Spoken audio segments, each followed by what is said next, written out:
Real quick before we start the video, I just wanted to say we've got memberships now. Become a member. There's 2 tiers, $2.99, $5.99. Either way, whichever one you feel comfortable with. Just supporting the channel will be huge. It'll help me buy more games and more hardware and better camera, better microphone, a better set, everything. So consider becoming a member, please, because it'll go a long way. And it'll mean a lot. And there's perks. You'll get emotes and little badges. And we'll do like a weekly, copyright-free, of course, movie night in the Discord, which is down in the description, which everybody can join even if you don't become a member. So consider doing that. You get to hang out with me, play some games. It'll be cool. Thanks. Mercenaries Playground of Destruction might be one of my favorite video games ever made, okay? This game was just so ahead of the curve, so ahead of its time, that it came out in 2005, which is probably before a lot of you guys were even born, to be honest with you. And it is doing things that AAA game developers with $100 million budgets can't even manage to pull off today. Dude, this game has a better level of destruction than the past like 3 or 4 Battlefield games, okay? This game's incredible. And when I think of games from this era, I think about Mercenaries and just how much fun I have when I play this game. And I want to talk about it a little bit because I feel like this game isn't like a super hidden gem or anything. Like, I've heard people talk about it, but I feel like it hasn't really gotten the love that it truly deserves. And, you know, I don't want this channel to be just me complaining about AAA games and modern gaming all the time and how bad it sucks, okay? Because I love video games and things are ass right now, admittedly, but I don't want it to be just like whining and complaining all the time about DEI and gay and lesbian characters and stuff in video games and nagging women and whatever. I want to talk about things that I like. And plus, you guys, I see you in the comments like, Pearson, well, what games do you freaking like then? And it's like, shut up, I'm gonna tell you right now, okay? Mercenaries, Playground of Destruction is a perfect example. And it's one of the games that I think everybody should play if you are a gamer, okay? Now, admittedly, light on the story. If you're coming here for like a sweeping narrative, this is not your game, okay? Basically, the plot is simple. North Korea's pissed off the entire world. They've got nukes. Nobody can handle it, so they hire you, a lone mercenary, to go in, capture all of the generals and the soldiers, and to destroy their nukes, essentially. And you play as like either a black guy, a hot Asian chick, or the Chad Swedish guy, which is clearly the correct choice. Like, why would you not want to play as this guy? He looks just awesome. So that's the choice. You make, you play as him, basically. I mean, maybe you could play as the hot Asian chick just because, maybe you want a little TNA with your RPGs. But regardless, either way, that's the plot, basically. There's a deck of 52 bounties that are out, and it's your job to go in, work your way up through the ladder, capturing the 2 of clubs, or killing them. You can choose. You can kill them, or you can capture them. You just make more money if you capture them. But you go through the deck.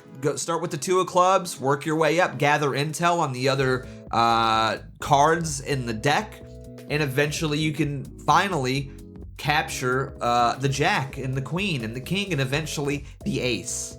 And that's your big target. That's where the big money is. And the money, well, what do you use the money for? You use the money to buy basically anything that you can think of, bro. If you're out in the field and, you ever played Grand Theft Auto and, you for some reason it's like 3 a.m. in the game and you're like, I gotta get to this place. Then there's not a fucking car out for some reason because everybody's asleep. Don't have to worry about that in Mercenaries because you can just be like, I'll just have one airdropped in. Or maybe you don't want a car. Maybe you want a tank. Cool, you can do that. You can just buy a tank and have it delivered to you anywhere in the game. Or say you just want to go on a genocidal rampage. You can do that too. Drop in a fucking helicopter with a machine gun and a rocket launcher attached to it. Do whatever you want.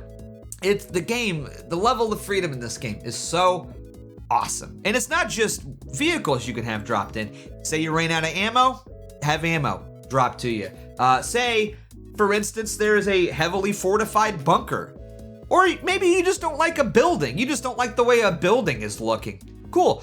Drop in a bunker bomber, whatever, an airstrike. Drop in an airstrike on the building and lay waste to it. Who cares? You can do that. This game, the level of freedom that it gives you to just do whatever you want is amazing. I mean, when they call it Playground of Destruction, they mean it. That's what the game is. It is an entire playground of destruction. And you can play the game so many different ways too. Say for instance that there's a headquarters or something that you got to take out a general or something in. You can commandeer a North Korean vehicle, disguise yourself as a North Korean, go right through the front gate, trick them, then go in and just start laying havoc. I mean, admittedly, these sort of systems, while they're cool, they're not all that usable, to be honest with you. But sometimes on certain missions, you'll actually kind of have to do it, or it'll pay off to do that, which is sick. You know, it's sort of a very like Hitman style system where you can disguise yourself by just using vehicles to, you know, bypass enemies. Or, and this may be a video game first, you can commit false flag attacks, dude. I fired this game up, disguised myself as a North Korean, and just started blowing up buildings, and I got them all pissed off at the North Koreans, which was incredible. And the other cool thing about it is too, there's 4 different factions. There's the Allied nations, like the US essentially, or the UN, the South Koreans, the Chinese, and then there's the Russian mafia. And you can kind of choose who you want to work for, and there's sort of benefits to raising and your status with them. There's like a little reputation meter with each one, so you can kind of pick and choose who you want to. And you got to be careful too, because say for instance you have a mission with the Allied nations and they want you to take out a Russian mafia depot. Obviously it's going to help your Allied nations rep, but it's going to hurt your Russian mafia rep, and you know, if you're not disguised, if they discover who you are. So now again, obviously you can disguise yourself as like a South Korean or a Chinese person or an Allied nations person, but if they find out who you are, that hurts your standing with them. So it's a cool game too, because you kind of have to manage your reputations with each of the different factions as well. And can we talk about the opening to this game too, and just how cool this game opens up? You pick your character, and then it's basically quick little cutscene just filling you in on the world, and then you're dropping out of a fucking like plane in a Humvee. And it's just right into the action. You start driving the Humvee, and things are blowing up. People are shooting at you. It's like full World War III, almost. And then you go and meet the general. He's like, hey, they're shelling the shit out of us. I need you to take care of that. All right, let's go. You get in another Humvee with a chain gun. Honk, honk. Get your 2 little AI partners to come in with you if you want. Who cares? Why not? Just like in Halo. You drive up. You see the 2 of clubs, who's responsible for the shelling. You walk up to him, you capture him, but you can also just as well kill him if you want to. Call in the evac, you load him up in the helicopter, bam, bounty collected, you get paid. All right, now time to take care of the mortars. Cool. Buy an airstrike, queue it up, airstrike the guns. What an incredible opening. No stupid tutorial. You are playing the game the entire time, and you are in command. Like, this is how every video game should open up, in my opinion. This game is just awesome. I mean, and again, I want to reiterate, the level of destruction in this game, I think, is just unparalleled. You can conduct controlled demolitions in this game. Say you want to just fire up some C4s, plant it around a building, walk away, blow it up, watch the building tumble. You can do that in this game. You can grab an RPG and just lay waste to everything that you want. You can grab a helicopter or a tank and just start blowing up buildings if you want to. You know, I've spent so much time in this game just like zoning out and just causing massive, like massive amounts of destruction. Bridges you can blow up, buildings, vehicles, helicopters, you name it, and you can destroy it. And I just feel like for a game that was made in 2005, the level of like interactivity that you have with your environment is so much better than modern games today. Not to make this like a big comparison, but it's like, bro, I'm playing Avowed, I see a barrel on the ground and I can't even like scratch it with a sword. You know, it's just this like static object that is there solely to be set dressing. There's no like interacting with the environment. And I feel like that's a big thing with modern games today. It's like I feel like there's no real interactivity with these worlds, you know? Like I feel like they are just these static things that you cannot do anything or shape or form, and it really takes me out of the game. Like I can't be a part of this world. Whereas in a game like Mercenaries, I feel like I can actually like really be a mercenary. I can interact with this world. I can destroy it if I want to, or I can, you know, let it sit there if I want. You know, anything that I want to do. That level of freedom is just sorely lacking in a lot of games now. And again, it's just arcadey and fun at the end of the day. This game is just so much fun. There's so many different vehicles, so many different options and guns and grenades and C4, you name it. You can probably have it in this game. And I was reading some of the reviews for this game when it came out, and it got a lot of like 8.5s out of 10. Like it was well received at the time, but it just seemed like a lot of people kind of dinged it because this game came out during a time where open world games were really trying to mimic that sort of Grand Theft Auto feeling, you know? Grand Theft Auto San Andreas had came out, set the world on fire. You know, Grand Theft Auto 3 and Vice City, everybody was playing Grand Theft Auto, and there was a lot of clones, admittedly, too.